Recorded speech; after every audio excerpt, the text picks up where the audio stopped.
Hey there, folks. Today's subject, sex in the future. You'll notice that if you're a student of history, or at least you're just really friggin' old like I am, that there was a sexual revolution. And it kind of had two stages, but basically one. In the 60s, it started, and it resulted in a loosening of repression of a sort. People didn't really become more overtly sexual, but like comedians joked about sex in an oblique way, and the idea was that we're all adults now and sophisticated, and we can loosen up some, you know. You see that the 50s were like a sort of a childlike era for everybody, with all that entails. And the 60s were like, okay, well, we're grown-ups now. Grown-ups, you know, they know about certain things and can have a laugh about them. The 70s were where it really blossomed. The 70s were just, well, we were just, the brakes are off. I mean, people are writing articles about orgy etiquette, which is just a lovely phrase as far as I'm concerned. After all, it involves two of my favorite things, sex and manners. Pretty much anything went, and people were just, you know, that's when the porn theaters sprang up, and there was really anything went. And that reached a certain saturation point, and it kind of hit the wall.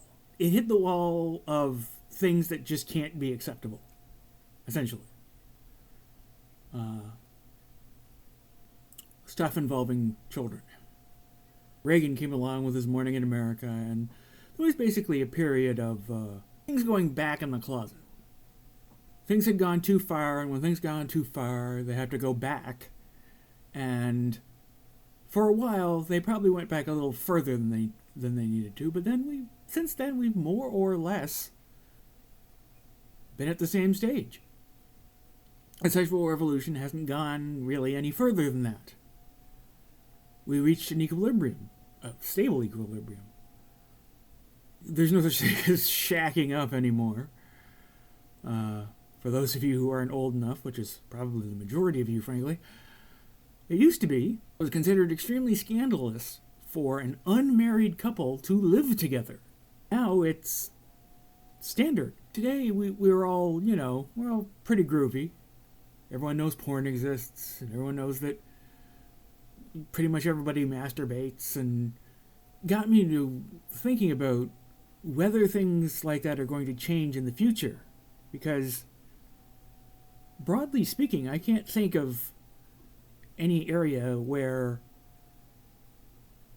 there's tensions that need to be relieved. You know what I mean? Like where things are too repressed. Not hard to project a future where things are like hyper permissive and things like that. We could reach the point where like there's just blatantly naked people having sex in commercials and television shows and things like that, where sex in public is considered to be nothing more than like any other form of public affection. Like, it's not illegal. It just makes people go, ugh.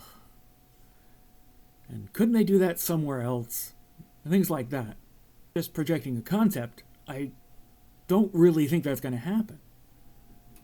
I think we've hit equilibrium, and I can't see that changing. In conclusion, basically, I think that the future of sex is here.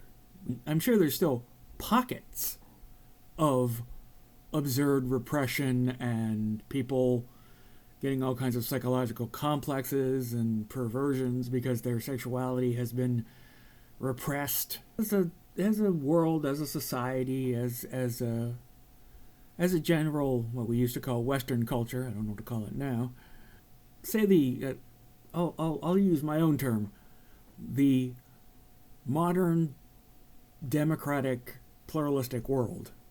I can't really see it changing all that much in the future.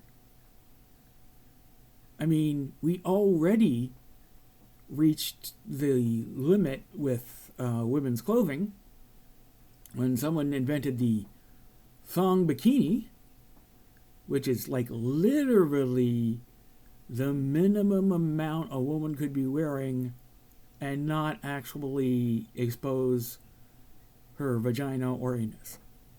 The era of true VR gets closer and closer. Still nowhere near the VR of, cyberpunk, where it's basically an entirely other reality. It's still a toy, although it's a toy that gets better over time. But it could be that someday we all just, to put it very, very crudely, jack in and jack off. People just, use express their sexuality in a virtual sense, because in virtual reality, they can have whatever the hell they want.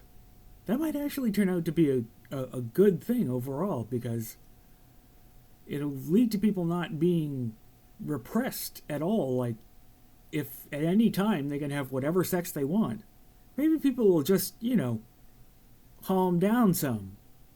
It might make us all a lot more mellow, actually. And that can only be a good thing, right? So my thesis is the future of the sex is probably going to look an awful lot like it does right now, because we don't really have a lot of repression anymore.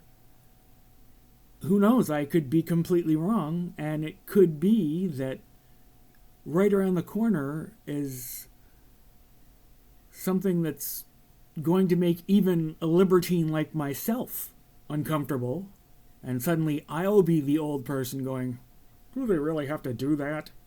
So who knows?